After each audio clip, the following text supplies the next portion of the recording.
Hello all, welcome to Mohans Technologies. పైథాన్లో మనము last క్లాస్లో కామెంట్స్ గురించి కానివ్వండి, తర్వాత వేరియబుల్స్ కానివ్వండి, డేటా టైప్స్ కానివ్వండి, తర్వాత కొన్ని ప్రీడిఫైన్డ్ మెథడ్స్ గురించి లైక్ అంటే print method, type method, ID method గురించి మాట్లాడుకున్నాం కదా. సో ఈ రోజు క్లాస్లో వెరీ వెరీ ఇంపార్టెంట్ మెథడ్, చాలా చాలా ఇంపార్టెంట్ మెథడ్, ఇన్పుట్ మెథడ్ గురించి మాట్లాడుకుందాం. అంటే ఏంటి ఇన్పుట్ మెథడ్ ఏం చేస్తుంది అంటే, సో ఇన్పుట్ రాసేటప్పుడు జాగ్రత్తగా రాయండి, క్యాపిటల్ లెటర్లు పెట్టొద్దు, స్మాల్ లెటర్లే. ఏ మెథడ్ అయినా సరే, ఏ ప్రీడిఫైన్డ్ ఫంక్షన్ అయినా సరే స్మాల్ లెటర్లతోనే ఉంటుంది. అసలు ఏం చేస్తుంది ఇన్పుట్ ఫంక్షన్ అంటే, యూజర్ నుంచి ఒక ఇన్పుట్ తీసుకుంటుంది. యూజర్ అంటే ఎవరు? నేను యూజరు, మీరు యూజరు. సో ఒక యూజర్ నుంచి ఒక ఇన్పుట్ తీసుకుంటుంది. ఫర్ ఎగ్జాంపుల్ ఒక ప్రోగ్రామ్ రాద్దాం అనుకుంటున్నా. సో నేను కీబోర్డ్తో టైప్ చేయాలి. నా ఫస్ట్ నేమ్ ఎంటర్ చేస్తాను, నా సెకండ్ నేమ్ ఎంటర్ చేస్తాను. నా ఫస్ట్ నేమ్ ఎంటర్ చేసి నా సెకండ్ నేమ్ ఎంటర్ చేస్తే ప్రోగ్రాము తీసుకుంటుంది. ఫస్ట్ నేమ్ తీసుకుంటుంది, లాస్ట్ నేమ్ తీసుకుంటుంది. నేను ఫుల్ నేమ్ కావాలని అడుగుతా. ఫుల్ నేమ్ కావాలని అడిగితే ఏం చేస్తుంది? అది ఫస్ట్ నేమ్ని లాస్ట్ నేమ్ని పక్క పక్కన కన్కాటినేట్ చేసి ఫైనల్గా ఫుల్ నేమ్ ఇస్తుంది. కన్కాటినేట్ అది చేయదు, మనమే ప్రోగ్రామ్ రాస్తాం. సో ప్రోగ్రామ్ ఎట్లా రాస్తాము అంటే, ఫస్ట్ నేమ్ ఇస్తాను, ఒక స్టో ఒక డేట్ ఒక స్టోరేజ్లో పెట్టుకో, ఒక వేరియబుల్లో పెట్టుకో. లాస్ట్ నేమ్ ఇస్తాను, దాన్ని కూడా ఒక స్టోరేజ్లో పెట్టుకో. నేను ఫుల్ నేమ్ అడిగినప్పుడు ఏం చేస్తావు అంటే, ఫస్ట్ నేమ్ని లాస్ట్ నేమ్ని కలిపి నాకు ఫుల్ నేమ్ అవుట్పుట్ ఇచ్చేయని చెప్తా. అంటే నేను ప్రోగ్రామ్ రాస్తుంటే నా ఫస్ట్ నేమ్ నా లాస్ట్ నేమ్ ఇస్తాను. ఒకవేళ ప్రోగ్రామ్ మీరు రాస్తుంటే ఏం చేయాలి? ప్రోగ్రామ్ అదే కామన్, అందరికి అదే ప్రోగ్రామ్. కానీ నేను రాస్తే నా ఫస్ట్ నేమ్ నా లాస్ట్ నేమ్ ఇస్తా. మీరు రాశారనుకోండి, మీ ఫస్ట్ నేమ్ మీ లాస్ట్ నేమ్ ఇవ్వండి, మీ ఫుల్ నేమ్ వచ్చింది. ప్రోగ్రామ్ అందరికి ఒకటే ప్రోగ్రామ్. కాకపోతే మనం రాసిన ప్రోగ్రాము డేటా తీసుకుంటుంది యూజర్ నుంచి. యూజర్ నుంచి ఇన్పుట్ తీసుకుంటుంది. యూజర్ ఎవరు ఇక్కడ అంటే, నేను యూజరు, మీరు యూజర్స్. ఎవరైతే ఆ ప్రోగ్రామ్ను వాడుకుంటారో వాళ్ళు యూజర్స్. అర్థమైంది కదా? చాలా సింపుల్, స్ట్రైట్ ఫార్వర్డ్. ఓకే, చాలా ఈజీగా ఉంటుంది. బట్ ఇన్పుట్ అనేది ఎప్పుడు కూడా మీరు రైట్ హ్యాండ్ సైడే రాయాలి, ఈక్వల్ టుకి రైట్ హ్యాండ్ సైడే రాయాలి. ఎందుకంటే అది స్టోర్ చేసుకునే వేరియబుల్ లెఫ్ట్లో ఉంటుంది కాబట్టి రైట్లో వేరియబుల్ రాయాలి, లెఫ్ట్లో వేరియబుల్ రాయాలి, అండ్ రైట్లో ఇన్పుట్ వాల్యూ రాయాలి. ఇది గుర్తుపెట్టుకోండి. సో నేను ఇక్కడ రాస్తాను, క్లియర్గా రాస్తాను చూడండి. Let me right down let me right down input is Python predefined function. Input అంటే ఏంటంట? పైథాన్ ప్రీడిఫైన్డ్ ఫంక్షన్ అంట. Input is Python predefined function used for take input from user. Take input from user. User అంటే ఎవరు? ఎవరైతే programme రాస్తున్నారో వాళ్ళు user. Okay. So ఇప్పుడు ఏం చేయాలి? ఫర్ ఎగ్జాంపుల్ ఫస్ట్ నేమ్ కావాలి. సో ఫస్ట్ నేమ్ అనేది వేరియబుల్ తీసుకోండి, ఈక్వల్ టు ఇన్పుట్ ఆఫ్. దీనికన్నా ముందు ఇన్పుట్ అసలు ఎలా రాయాలో చూపిస్తా ఉండండి. ఇన్పుట్ ఎలా అయినా రాసుకోవచ్చు. మనము ప్రింట్ ఎలా రాస్తాము? Single quotes, double quotes, triple single quotes, triple double quotes print రాస్తాం కదా. సేమ్ అదే ప్రాసెస్లో ఇన్పుట్ కూడా ఉంటుంది. ఇన్పుట్ని కూడా సింగిల్ కోట్తో రాయొచ్చు, ఇన్పుట్ని కూడా డబుల్ కోట్తో రాయొచ్చు, మళ్ళీ అదే ఇన్పుట్ని ట్రిపుల్ సింగిల్ కోట్తో రాయొచ్చు, మళ్ళీ అదే ఇన్పుట్ని ట్రిపుల్ డబుల్ కోట్తో రాయొచ్చు. ఎలా అయినా రాసుకోవచ్చండి. అంత ఫ్లెక్సిబిలిటీ ప్రోగ్రామ్ ఇది. పైథాన్ అనేది చాలా ఫ్లెక్సిబిలిటీ ప్రోగ్రామింగ్. బట్ రాయడం తెలియాలి, సింటాక్స్లు తెలియాలి అంతే. చూడండి, నేను ఇక్కడ ఇన్పుట్ ఫస్ట్ నేమ్ డబుల్ కోడ్తో రాస్తా.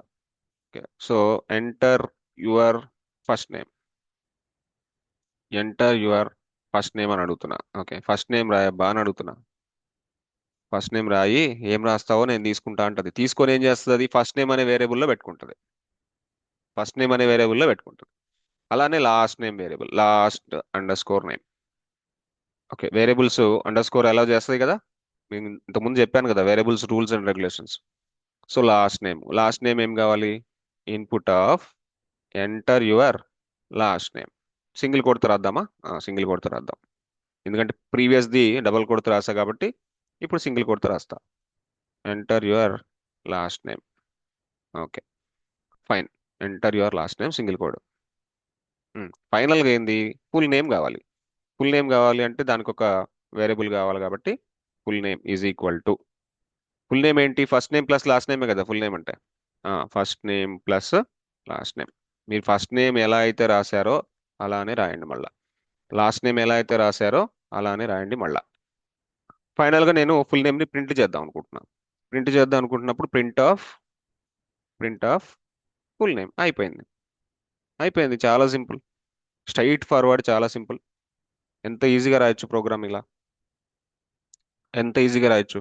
ఇదే విధంగా మల్టిపుల్ ప్రోగ్రామ్స్ రాద్దాం. ఒక క్యాలిక్యులేటర్ రాసుకుందాము, ఒక సాలరీ క్యాలిక్యులేటర్ రాసుకుందాము, ఒక ప్రొడక్ట్ ప్రైస్ క్యాలిక్యులేటర్ రాసుకుందాము. అంటే ప్రొడక్ట్ కొంటారు ఒకటి, ఒక పెద్ద ఒక కారు కొంటున్నారు ఫర్ ఎగ్జాంపుల్. ఆ కారు కొంటున్నారు, ఆ కార్కి జిఎస్టీ ఉంటుంది, లేకపోతే ఆ కారు మీద ఒక డిస్కౌంట్ ఉంటుంది. ఇవన్నీ క్యాలిక్యులేట్ చేసి, రోడ్ ట్యాక్స్ ఉంటుంది, ఇవన్నీ క్యాలిక్యులేట్ చేసి ఫైనల్ అవుట్పుట్ రావాలి.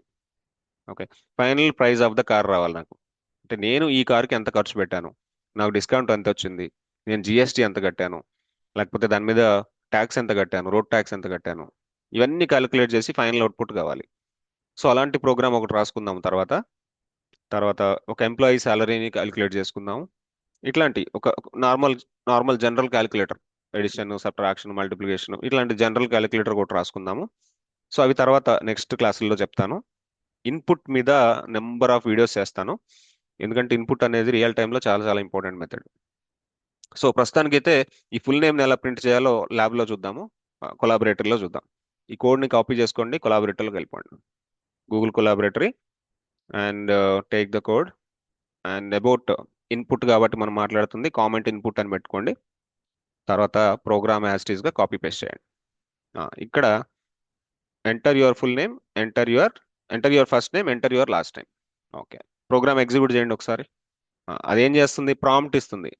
అంటే ప్రాంప్ట్లో అడుగుతుంది కదా, మీకు ఏం కావాలి, మీకు ఏం కావాలి అని అడుగుతుంది. సో ఏం కావాలి అంటుంది, నేను ఆ బ్లాంక్ చూసారా, అది బ్లింక్ అవుతుంది చూసారా, బ్లింక్ అవుతుంది. సో బ్లింక్ అవుతుంది కాబట్టి నేను రాస్తున్నా, నా ఫస్ట్ నేము మోహాన్స్, ఎంటర్.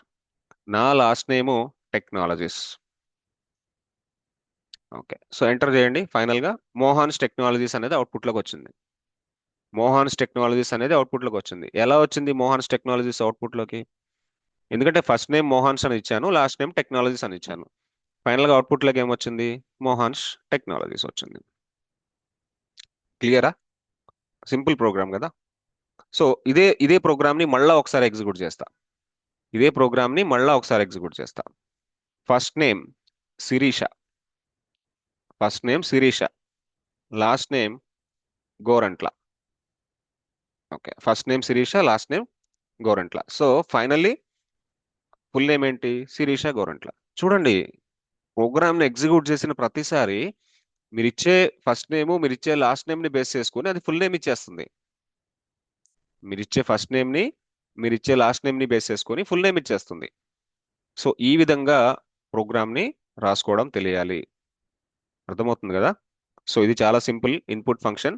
ఈ ఇన్పుట్ ఫంక్షన్ మీద మనము క్యాలిక్యులేటర్ కానివ్వండి, కార్ ప్రైస్ క్యాలిక్యులేషన్ కానివ్వండి, ఎంప్లాయీ సాలరీ క్యాలిక్యులేషన్ కానివ్వండి, అలాంటి ప్రోగ్రామ్స్ కమింగ్ క్లాసెస్లో చేద్దాము. సో మీరు వీడియో చూస్తూ, ఒకసారి వీడియో చూసిన తర్వాత ప్రాక్టీస్ చేయండి. ప్రాక్టీస్ అయిపోతే మాత్రం ఏది గుర్తుండదు. పైథాన్ పైథాన్ బాగా నేర్చుకోండి. పైథాన్ ఫండమెంటల్స్ బాగా నేర్చుకుంటే తర్వాత upcoming generation technologies like quantum computing, block chain, full stock, ఇవన్నీ చాలా ఈజీగా అనిపిస్తాయి మీకు. ఫండమెంటల్స్ లేకపోతే ఫండమెంటల్స్ లేకపోతే తర్వాత చాలా కష్టం. ఫండమెంటల్స్ లేకపోతే చాలా కష్టం, గుర్తుపెట్టుకోండి. మీరు ఏదైనా ఒక ప్లేట్ నిండా తినాలి కదా, తినాలంటే ఫస్ట్ ఇడ్లీ దాంట్లో పెట్టుకోవాలి. ఇడ్లీ పెట్టుకోకుండా తర్వాత చట్నీ వేసుకొని, సాంబార్ వేసుకొని, లేకపోతే దానికి సంబంధించిన నెయ్యి వేసుకొని, కారప్పొడి వేసుకొని ఏం సుఖం చెప్పండి. ఫస్ట్ ఇడ్లీ ఉండాలి కదా, ఇడ్లీ అనేది బేస్. అలానే పైథాన్ ప్రోగ్రామింగ్ అనేది బేస్, కోర్. ఆ కోర్ వస్తే తర్వాత ఫ్లేవర్స్ యాడ్ చేసుకోవచ్చు మీరు ఈజీగా. గుర్తుపెట్టుకోండి. సో వీడియో నచ్చితే లైక్ చేయండి, షేర్ చేయండి, సబ్స్క్రైబ్ చేయండి అండ్ కామెంట్స్ చేయండి. కామెంట్స్ చాలా ఇంపార్టెంట్ మనకి. సో కామెంట్స్ కూడా చేయండి. లైక్ చేయడం మర్చిపోవద్దు, సబ్స్క్రైబ్ చేయడం మర్చిపోవద్దు. చాలా మంది వీడియో చూస్తున్నారు కానీ సబ్స్క్రైబ్ చేయట్లేదు. నాకు వ్యూస్ చాలా వస్తున్నాయి బట్ సబ్స్క్రైబ్ చేయట్లేదు. ఓకే, సబ్స్క్రైబ్ చేయండి. సబ్స్క్రైబ్ చేసిన తర్వాత మీకు ఆటోమేటిక్గా బెల్ ఐకాన్ ఉంటుంది, ఆ బెల్ ఐకాన్ మీద ఆన్ చేయండి. తర్వాత నెక్స్ట్ వీడియోస్ అన్ని మీకు నోటిఫికేషన్స్ వస్తాయి. ఓకేనా. సో మోహన్స్ టెక్నాలజీస్లో నెంబర్ ఆఫ్ ఆన్లైన్ క్లాసెస్ ఉన్నాయి. క్వాంటమ్ కంప్యూటింగ్ స్టార్ట్ అవుతుంది, బ్లాక్ చైన్ స్టార్ట్ అవుతుంది. ఆల్రెడీ ఎగ్జిస్టింగ్ కొన్ని క్లాసెస్ నడుస్తున్నాయి. Cyber security, IAM related classes already నడుస్తున్నాయి. చాలా చాలా సింపుల్. ఓకే, పింగ్ అని, సైబర్ ఆర్క్ అని, ఆక్టా అని, ఎథికల్ హ్యాకింగ్ అని, AML KYC, SOC, MuleSoft already existing classes ఉన్నాయి. మీరు యూట్యూబ్ ఛానల్ చూడండి, మోహన్స్ టెక్నాలజీస్ యొక్క వ్యూ ఏంటో మీకు అర్థమవుతుంది. బట్ ఇక్కడ అంతా ఆన్లైనే, నో ఆఫ్లైన్స్. అండ్ ఏ క్లాస్ అయినా 45 డేస్లో అయిపోతుంది. No need to come to Hyderabad, no need to stay hostels, no need to go Bengaluru, no need to stay hostels. Don't waste your money, don't waste your time. Time waste చేసుకోవద్దు, money waste చేసుకోవద్దు. నీట్గా programming నేర్చుకోండి, నీట్గా ఒక technology నేర్చుకోండి, 45 డేస్లో job కొట్టుకోండి. అంతే. క్లియరా? సరే, నెక్స్ట్ వీడియోలో కలుద్దాము. వీడియో నచ్చితే లైక్ చేయండి, షేర్ చేయండి, సబ్స్క్రైబ్ చేయండి, కామెంట్స్ చేయండి. Thanks. See you signing off. We'll meet on next video.